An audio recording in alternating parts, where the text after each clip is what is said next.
20세기 최고의 강해 설교자이셨던 마틴 로이드 존스 목사님께서 이런 말씀을 하셨습니다. 그리스도인은 자신이 알고 있는 것이 무엇인지를 알고 있는 자들이다. 다시 한번요. 그리스도인은 자신이 알고 있는 것이 무엇인지를 알고 있는 사람들이다. 저는 이 말이 얼마나 중요한 말인지를 목회를 하면 할수록 실감하고 있습니다. 외부에서 여러 사람들을 만나서 이야기를 나누다 보면 당황스러울 때가 많이 있습니다. 신앙생활을 오래 하신 분이신데 그럼에도 불구하고 내가 뭘 알고 있는지 모르고 계시는 분들이 많이 계세요. 하나님을 안다라고 하는데 하나님에 대하여 무엇을 알고 있는지는 모르고 계세요. 예수님을 안다라고 하는데 예수님에 대하여 무엇을 알고 있는지는 모르고 계세요. 내가 구원받았다라는 것은 알고 계세요. 근데 구원이란 도대체 무엇인가에 대해서도 알지 못하시는 분들이 계십니다. 여러분들은 어떠십니까? 여러분들도 신앙생활 오래 하셨잖아요. 그러면 내가 알고 있는 것이 무엇인지를 정확히 알고 계시나요? 내가 지금 뭘 알고 있는지? 우리 철학자 하면 소크라테스가 떠오르죠. 소크라테스가 여러 명언을 많이 했잖아요. 소크라테스 하면 가장 유명한 명언이 무엇이지요? 그래도 너 자신을 알라. 근데 너 자신을 알라, 이게 사실 소크라테스가 한 말이 아닌 것도 아시죠? 그리스 델포이 지역에 있는 아폴론 신전의 신전 기둥에 너 자신을 알라라는 글이 있었대요. 그 글을 즐겨 사용했던 거예요, 소크라테스가. 그래서 직접 한 말은 아니고요. 소크라테스가 직접 한 말 중에 가장 유명한 것이 이것일 것입니다. 내가 아는 유일한 것은 나는 모른다는 사실이다. 이거는 소크라테스가 한 말이에요. 무지의 철학을 말하는 것입니다. 그러니까 내가 모르고 있다라는 것, 나는 무지합니다라는 것을 아는 것이 삶의 시작이고 학문의 시작이다라는 것입니다. 그래서 소크라테스는 내가 아무것도 모르고 있다라는 것을 알아야 한다라는 명언을 했는데 그것이 세상의 철학입니다. 그러나 기독교는 정반대입니다. 기독교는 내가 무엇을 알고 있는지 정확히 알아야 한다는 것입니다. 우리는 모르지 않아요. 알고 있는 게 있어요. 근데 내가 알고 있는 게 정확히 무엇이냐, 그것을 알아야 한다는 것입니다. 굉장히 중요한 겁니다. 왜냐하면 내가 알고 있는 것이 무엇인지를 알게 되면 그것을 소중하게 여기기 때문입니다. 이런 예를 한번 들어볼게요.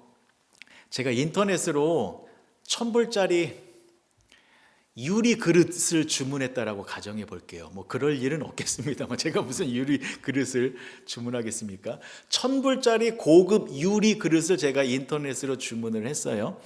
대개 제가 인터넷으로 주문을 하면 배송이 1층으로 와요. 그러면 1층에 물건이 오면 한 사모가 그걸 들고 제 사무실로 와서 목사님 소포 왔어요 그러면서 던져요. 그럼 저는 어떻게 해요? 안 돼요 하면서 저는 그거를 귀하게 여기죠. 왜냐하면 왜 한 사모는 그것을 대수롭지 않게 생각하냐면 박스 안에 물건이 있다는 건 알아요. 근데 내가 알고 있는 것이 무엇을 알고 있는지는 몰라요. 즉 박스 안에 어떤 물건이 있는지는 몰라요. 그래서 귀중하게 생각하지 않죠. 하지만 저는 박스 안에 물건이 있다는 걸 알아요. 근데 내가 아는 것이 무엇을 알고 있는지 또한 알아요. 즉 박스 안에 1,000불짜리 귀한 유리 그릇이 있다는 것을 알아요. 그래서 저는 그것을 소중하게 여기게 된다는 것입니다. 이해가 되셨지요? 신앙생활도 마찬가지입니다. 우리 하나님 알고 있어요. 예수님 알고 있어요. 내가 구원받았습니다라는 것 알고 있어요. 그런데 거기서 그쳐서는 안 된다는 것입니다. 우리가 예수님을 알고 있다면 그 예수님이 어떤 분이신지 더 깊이 아셔야 됩니다. 우리가 하나님을 알고 있다면 그 하나님이 누구이신지 더 명확히 알고 있어야 됩니다. 내가 구원을 받은 성도이다라는 것을 알고 있다면 내가 어떻게 변화된 사람인지를 정확히 알고 있어야 한다는 것입니다. 그러면 하나님을 더 사랑하게 돼요. 예수님을 더 귀한 분으로 여기게 됩니다. 그리고 내가 누구인지를 알게 되기 때문에 나는 내 자신을 더욱 사랑하게 되고 또 이 세상을 기쁨과 능력으로 살아갈 수 있게 되는 것입니다. 오늘 본문의 말씀이 이런 내용을 전해주고 있는 거예요. 그 당시 교회와 성도들이 자신들이 알고 있는 것에 대하여 확신이 사라지고 있었어요.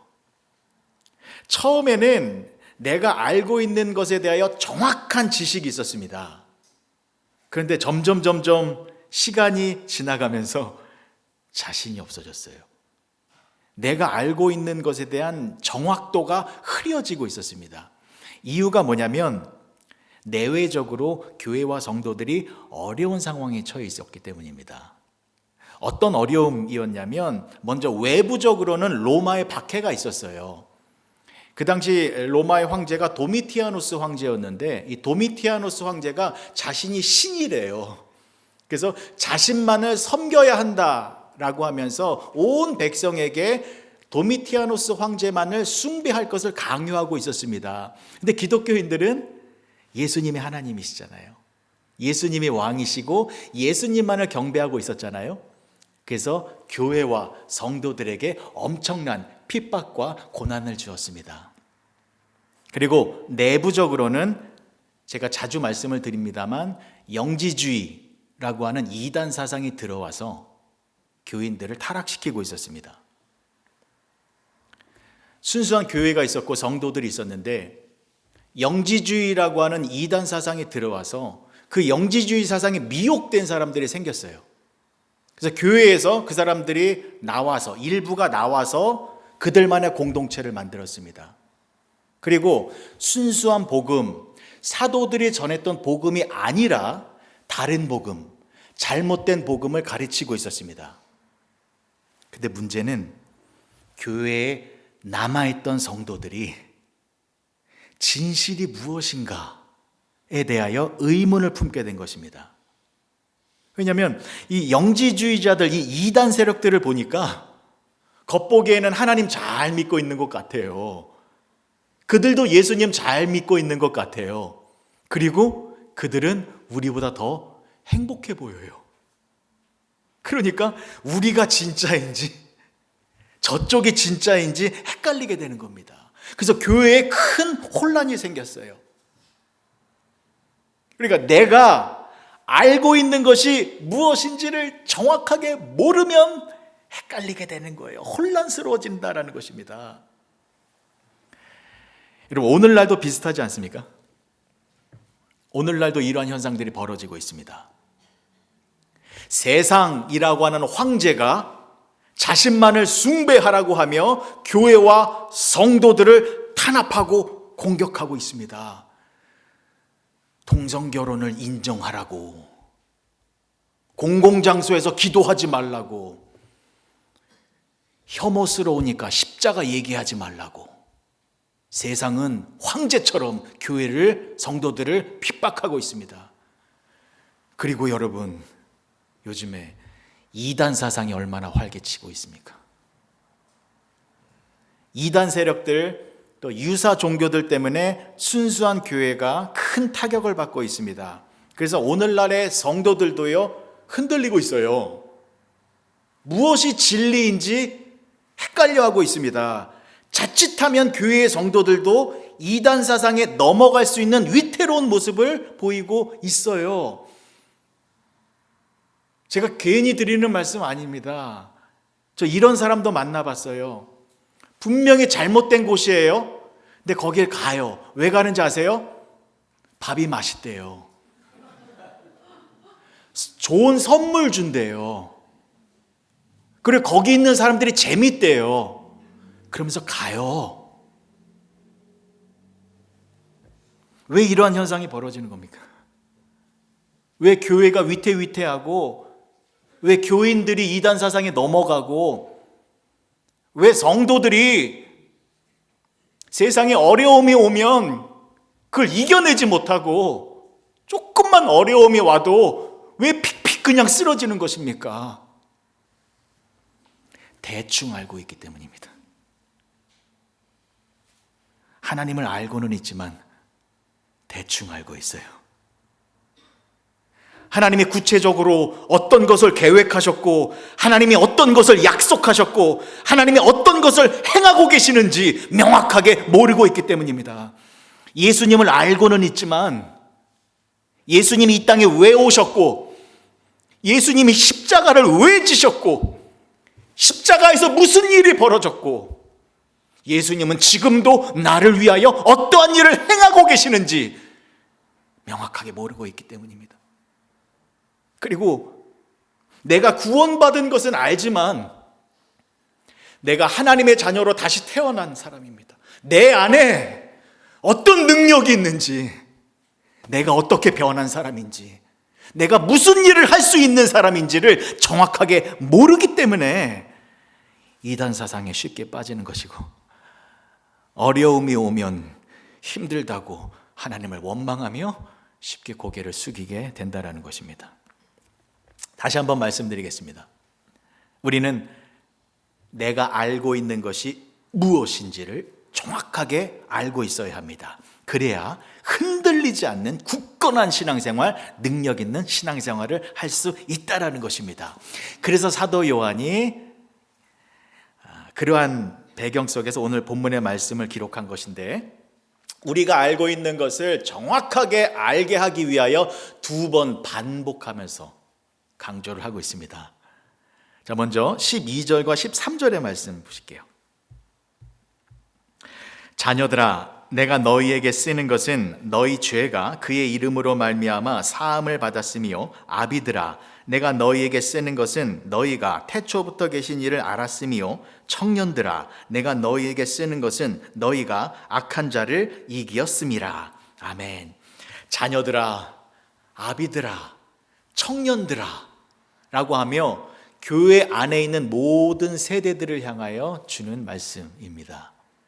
첫 번째 12절을 보시면요, 자녀들아, 내가 너희에게 쓰는 것은 너희 죄가 그의 이름으로 말미암아 사함을 받았으며. 자, 무엇을 말하는 것입니까? 예수님의 이름으로 말미암아 너희의 모든 죄가 완벽하게 용서함을 받았다라는 것입니다. 이걸 정확하게 알고 있어야 한다라는 것입니다. 그래서 그리스도인들은 예수님으로 말미암아 나의 죄가 이미 용서함을 받았습니다 라는 것을 알아야 한다라는 것입니다. 근데 우리는 알고 있죠? 여러분 알고 있죠? 우리는 예수님으로 말미암아 우리의 죄가 깨끗하게 용서함을 받았다라는 것을 알고 있습니다. 아멘이시지요? 그런데 죄 사함에 대하여, 죄 용서함에 대하여 얼마나 알고 계십니까? 어떤 것을 알고 계십니까? 여러분, 여기서 사함을 받았다라는 문장이요, 헬라어 문법을 보면 완료형 수동태가 쓰여졌어요. 헬라어에서 완료형은 이미 이루어졌는데 그것이 단회적인 사건이 아니라 그 이루어진 일이 효력을 계속해서 지속시킨다라는 거예요. 그러니까 우리가 죄 용서함을 받았는데 그 용서함은 한 번으로 끝난 것이 아니라 계속해서 진행된다라는 것입니다. 여러분, 저와 여러분들은요, 죄 용서함을 받았는데 이 죄 용서함은 계속해서 죄 용서함을 받고 있는 것입니다. 저와 여러분들의 죄는 한 번이 아니라 계속해서 죄 씻음의 은혜를 받고 있는 것입니다. 그럼 무엇을 말하는 것입니까? 우리의 죄의 용서는 어설프게 받은 것 아닙니다.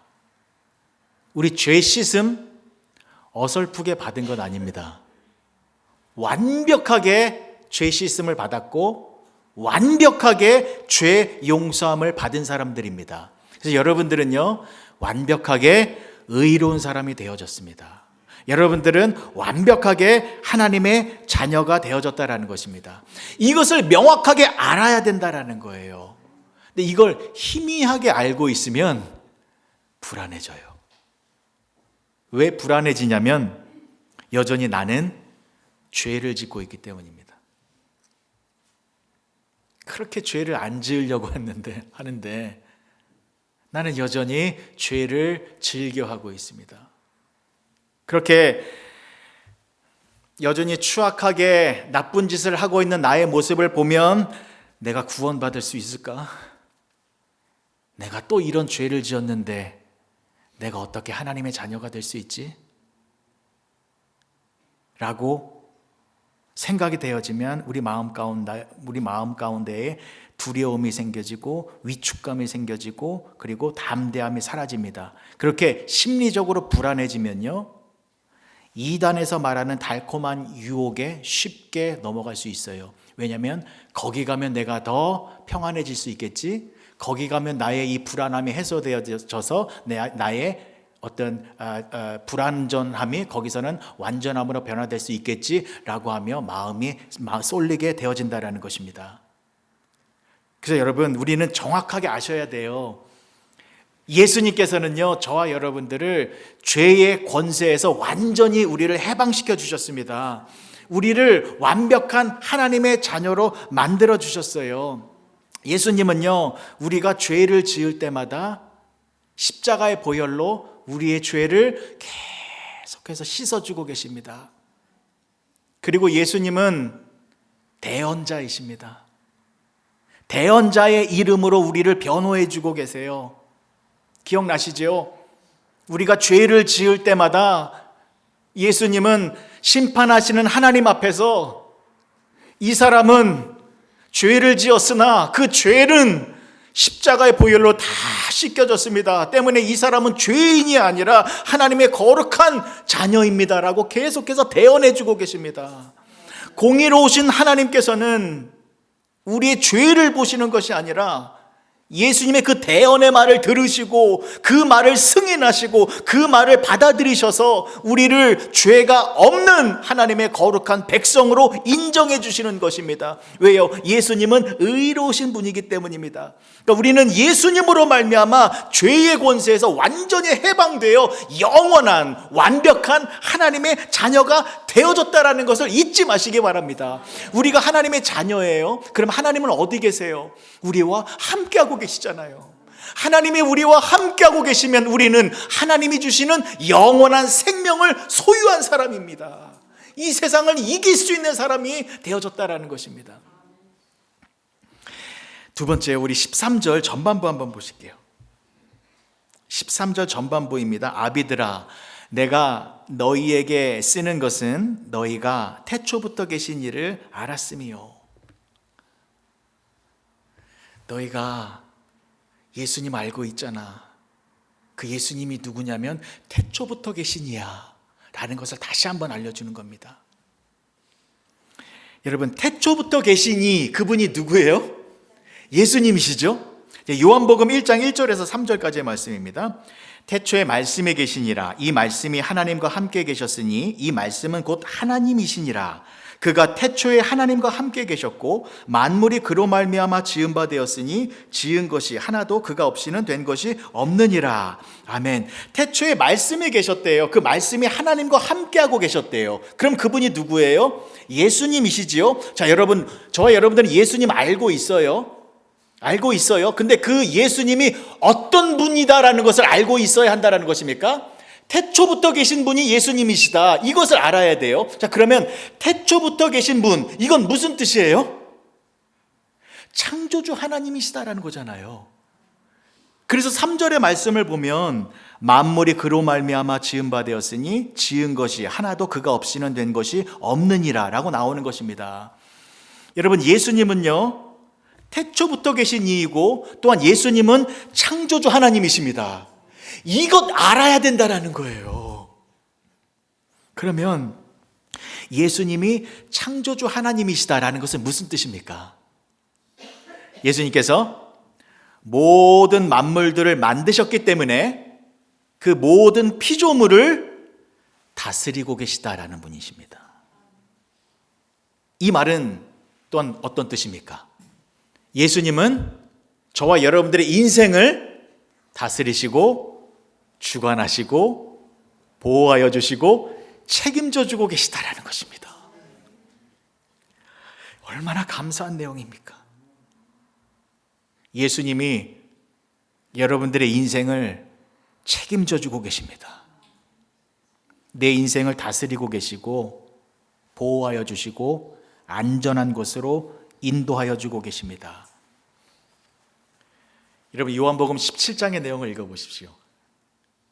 요한복음 17장은요, 예수님께서 십자가 죽음을 앞두고 마지막으로 하나님께 기도를 드린 내용입니다.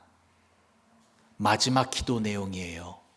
그럼 얼마나 간절한 내용을 하나님께 기도로서 올려드렸겠습니까?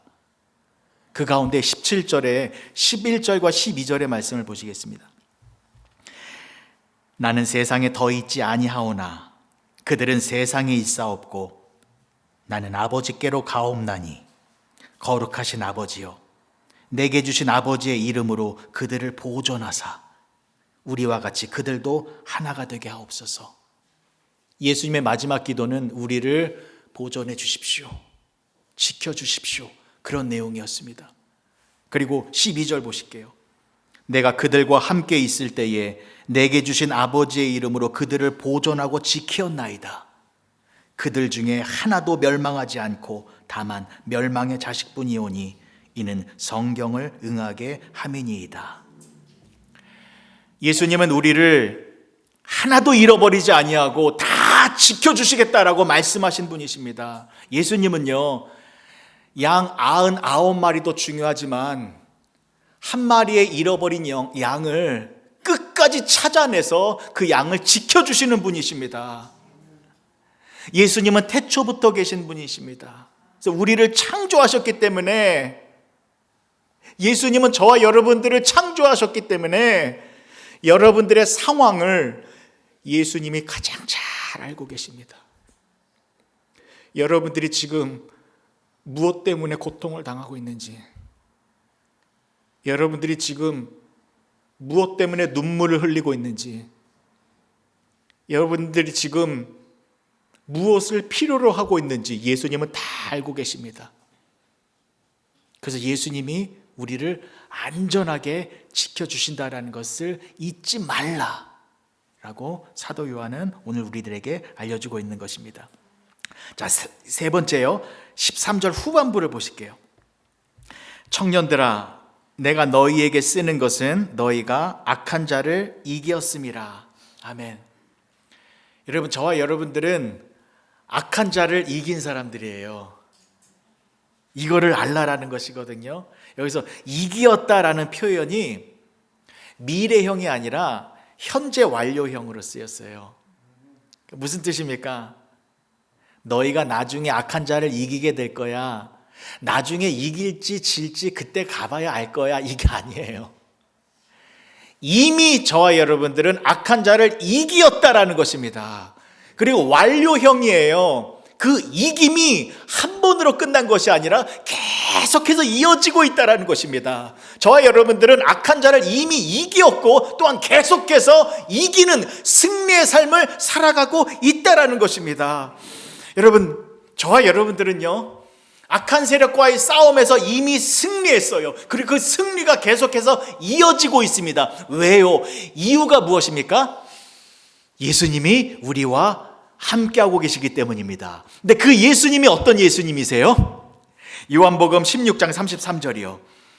이것을 너희에게 이르는 것은 너희로 내 안에서 평안을 누리게 하려 함이라.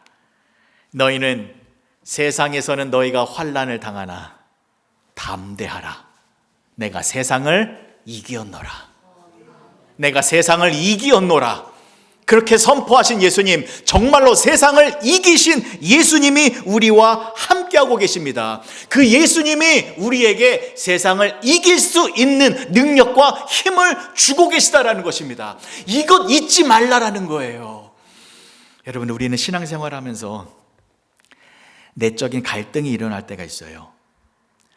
어쩔 때는 우리가 정말 성령 충만해서 기쁨으로 살아갈 때가 있습니다. 죄를 멀리하고 죄를 미워하고 기도하며 찬양하면서 거룩한 생활, 은혜로운 생활 할 때가 있잖아요. 그럴 때 어때요? 몸과 마음이 가볍죠. 가정에 기쁨이 넘쳐나고 나의 삶 가운데에 행복이, 감사가 가득해요. 그렇게 생활할 때도 있어요. 그런데 때로는 갑자기 내 안에서 악한 것이 올라와요. 내가 알아요. 이건 하나님이 원하시지 않는 감정이에요. 악한 마음이에요. 나쁜 감정이에요. 어두움의 감정이 막 올라와요. 근데 싸워야 되는데 져요. 그래서 어떻게 돼요? 또 짜증을 내고 사람을 미워하고 화를 내고 용서하지 못하는 그러한 모습을 보일 때도 있습니다. 그렇게 악한 것에 사로잡히면 어떻게 돼요? 몸과 마음이 무거워져요. 뭔가 찝찝해요. 아침에 일어날 때 상쾌하지도 않고 사람 만나는 것도 귀찮고 생기가 없어져요. 축 늘어져요. 마음도 우울해져요. 그리고 생활이 엉망이 됩니다. 그럴 때 있지요. 그럴 때 있잖아요. 그런데 여러분, 그러할 때 꼭 기억하시기 바랍니다. 우리는 악한 자를 이긴 사람들이에요. 우울함의 감정에서 우리 벗어날 수 있어요. 이 침체의 늪에서 우리 빠져나올 수 있어요.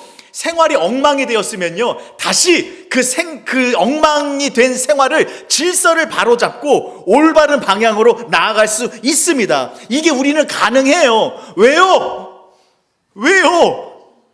예수님이 나와 함께하고 계시기 때문입니다. 세상을 이기신 예수님이 나와 함께하고 계셔서 내가 세상을 이길 수 있는 능력과 힘을 주고 계세요. 우리에게 그런 능력이 있어요. 청년들아, 내가 너희에게 쓰는 것은 너희가 악한 자를 이기었음이라.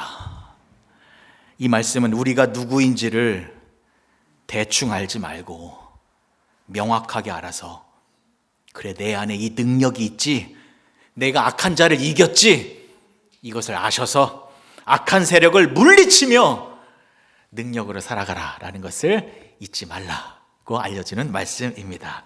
사랑하는 성도 여러분, 이처럼 사도 요한은 12절과 13절을 통하여 우리가 알고는 있지만 명확하게 알지 못하고 있는 것을 다시 한번 명확하게 알게 하기 위하여 세 가지를 알려주었습니다. 그렇죠? 자, 그런데 14절의 말씀 보실게요.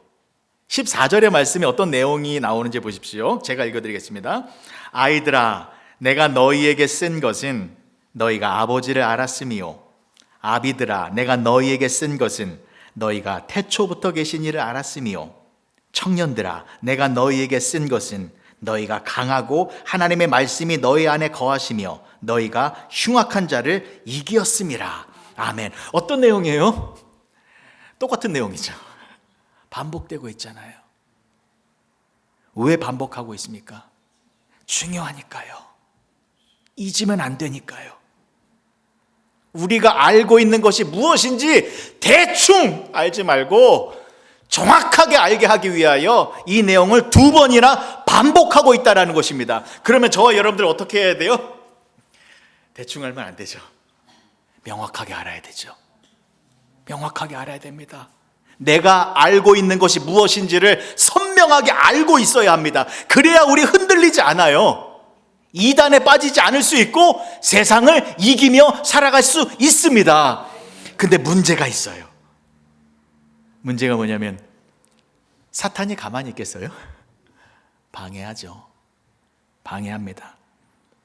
어떻게 방해하냐면 우리를 다시 대충 알게 만듭니다. 어설프게 알게 만듭니다. 하나님을 알아도 대충 알게 만들어요. 예수님을 알아도 명확하게 알지 못하게 합니다. 내가 구원을 받은 것 알아도 내 안에 무슨 능력이 있는지 모르게 합니다. 근데 여러분, 사탄이 대충 알게 만드는 방법이 무엇인지 아십니까? 우리가 다 알고 있는 거예요. 의심입니다. 우리가 하나님에 대하여, 예수님에 대하여, 또한 나 자신에 대하여 정확하게, 명확하게 알아서 막 힘이 넘치고 영적인 에너지가 넘쳐서 정말로 하나님의 영광을 위해 살아가리라 결단할 때에, 그때 사탄이 하는 일이 뭐냐면 의심을 줘요. 의심이 들어오면 명확하게 알았던 것이 흔들립니다. 그리고 혼란스러워져요. 확신이 사라집니다. 예를 들어 보겠습니다. 의심이 들어오면 우리의 생각이 완전히 바뀐다라는 것을 이렇게 보여드릴게요. 여러분, 이 앞에 한번 강대상 꽃을 한번 보시겠습니까? 이게 조셉 집사님과 샤론 집사님께서 헌화해 주신 건데 오늘로 3주째예요. 2주 전에 헌화를 하셨잖아요. 근데 신기하죠?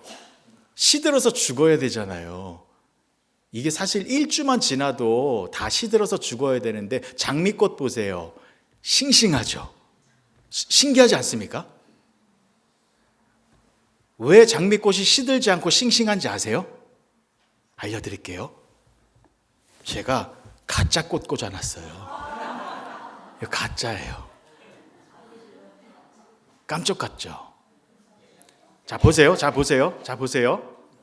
아, 한 목사가 가짜 꽃을 꽂아놨구나 라고 하는 의심이 들어왔어요. 그럼 여러분들이 이제부터 생각이 어떻게 변하는지 아세요? 이것도 가짜 아니야? 이거 한 목사가 가짜 꽂아놓은 거 아니야? 저것도 되게 오래됐잖아요. 알고 보니 저거 가짜 아니야? 라는 생각이 들어올 거예요. 그 전에는 전혀 생각하지 못했던 거잖아요. 당연히 진짜로만 알고 있었잖아요. 근데 가짜라는 의심이 들어오자 모든 게 다 가짜가 아닐까라는 그런 의심의 생각이 들어온다라는 거예요. 자, 그런데 보세요. 이게 가짜일까요? 진짜일까요? 이거 진짜예요. 가짜 아니에요? 그럼 이게 가짜가 아니고 진짜이다라는 것을 알기 위해서는, 확인하기 위해서는 어떻게 해야 돼요? 만져봐야죠. 냄새 맡아봐야죠. 내가 움직여야 됩니다. 내가 행동해야 됩니다. 그리고 나의 경험을 통하여 이것이 가짜가 아니고 진짜이다라는 것을 알게 된다라는 것입니다. 자, 마찬가지로 사탄은 우리가 알고 있는 것을 정확하게 알게 되었을 때에 의심을 줘요. 그거 아닐 거야.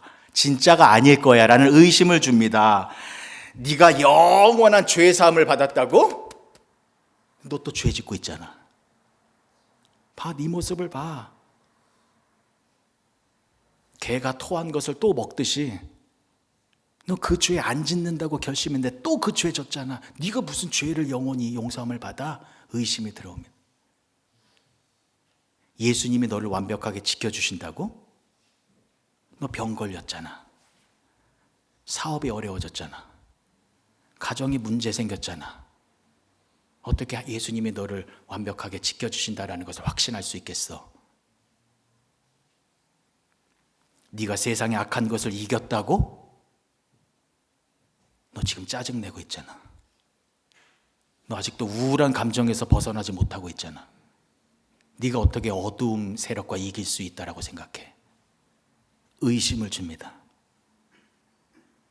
여러분, 우리는 이렇게 사탄이 주는 의심을 떨쳐내야 됩니다. 이 의심의 상태를 극복해야 돼요. 그럼 여러분, 이 의심을 이기는 방법이 무엇입니까? 의심은 어쩔 수 없어요. 들어와요. 근데 우리는 이 의심을 이겨내야 돼요. 어떻게 해요? 이 나무를 만져봐야 가짜라는 의심이 사라지고 진짜이구나라는 것을 알게 되듯이 우리도 만져봐야 됩니다. 행동해야 됩니다. 내 눈으로 직접 보고 내 코로 직접 냄새를 맡아봐야 됩니다. 움직여야 돼요. 행동해야 돼요. 여러분, 행동해야 된다는 것이 무슨 뜻입니까? 하나님의 말씀에 순종해야 된다는 것입니다. 하나님의 말씀대로 움직인다는 것입니다. 하나님의 말씀을 귀로만 듣고 그냥 머리로만 이해해서 이게 진짜인지 가짜인지 진위 여부를 따지는 것이 아니라 하나님의 말씀대로 순종해 보십시오. 하나님의 말씀대로 살아보십시오. 그러면 내가 알고 있는 것이 이거 진짜구나, 이게 정말 살아있는 거구나 라는 것을 알게 될 것입니다. 하나님의 말씀은요, 순종할 때에 말씀이 들립니다. 하나님의 말씀은 그 말씀대로 살아갈 때에 더 명확하게 들리고 더 확실하게 들려서 진짜이다라는 것을 알게 된다는 것입니다. 이웃을 사랑하라 라는 말씀을 귀로만 듣지 마시고 행동으로 들어보십시오. 정말 이웃 사랑을 실천해 보십시오. 그러면 이 이웃 사랑이 오히려 나를 얼마나 풍요롭게 만들고 나를 얼마나 행복하게 만드는지를 경험하게 될 것입니다. 그때 진짜구나 라는 것을 알게 될 것입니다. 사랑하는 성도 여러분, 우리는 예수님 알고 있습니다. 그 예수님을 명확하게 아시기 바랍니다. 예수님을 명확하게 아는 방법은 실천하는 겁니다. 행동하는 것입니다. 내 삶 속에 문제가 와서 어려움 속에 있으십니까? 여러분, 지금 어떠한 문제 때문에 괴로워하고 계십니까? 모든 문제는 죄 때문에 생긴 것입니다. 모든 문제는 죄 때문에 생긴 것인데 예수님이 모든 죄의 문제들을 해결하여 주셨습니다. 여러분들을 괴롭히고 있는 그 문제 곧 사라집니다. 우리는 문제에 사로잡혀 있을 수 있는 사람이 아닙니다. 그 문제는 곧 없어집니다. 그러니 예수님의 이름의 능력을 가지고 그 문제를 뚫고 지나가십시오. 담대하게 지나가십시오. 문제를 이길 수 있습니다. 예수님은 태초부터 계신 창조주 하나님이십니다. 세상을 이기신 분이십니다. 그 예수님이 여러분들을 지켜주시고 계시고 보호하여 주고 계시면서 우리도 세상을 이길 수 있는 능력을 주고 계십니다. 그 예수님을 명확하게 알기 위해서는 그 능력을 가지고 일어서는 겁니다. 다시 한번 힘을 내보는 겁니다. 포기하지 마십시오. 주저앉아 계시지 마십시오. 침체의 늪에서 허덕이지 마시고요. 여러분, 다시 한번 기도해 보세요. 힘차게 찬양해 보세요. 하나님의 말씀을 집중해서 읽어 보십시오. 여러분들의 두 다리에 나도 모르게 힘이 들어가게 될 것입니다. 여러분들이 돌과 같은 마음이 부드러운 마음으로 변화될 것입니다. 여러분들의 어둡고 메마른 생각에 환한 빛이 비추어지고 생명의 생수가 넘쳐나게 될 것입니다. 그러면 내 자신의 힘이 넘쳐나고 생기가 넘쳐나고 기쁨이 넘쳐나고 감사가 넘쳐나서 이 험한 세상, 문제가 많은 세상 능력으로 이기며 살 수 있는 저 여러분들이 되어질 것입니다. 예수님을 아는 방법은 행동하는 것입니다. 그렇게 복된 삶을 살아가시는 저와 여러분들 되시길 주님의 이름으로 축복합니다. 기도하시겠습니다. 좋으신 하나님 아버지, 은혜를 감사합니다. 사도 요한은 우리가 알고 있는 것이 무엇인지를 정확하게 알려주기 위하여 두 번이나 반복해서 메시지를 주고 있습니다. 하나님, 우리가 하나님에 대하여 어설프게 알지 않게 하여 주시옵소서. 예수님에 대하여 대충 알지 않게 하여 주시옵소서. 특별히 내가 누구인지, 내 안에 누가 계시고 내 안에 예수님이 주신 그 능력이 무엇인지를 대충 아는 것이 아니라 확실하게 알아서 그 예수님이 주시는 능력으로 세상을 이기며 살아가는 우리 모두가 되게 하여 주시옵소서. 예수님의 이름으로 기도합니다.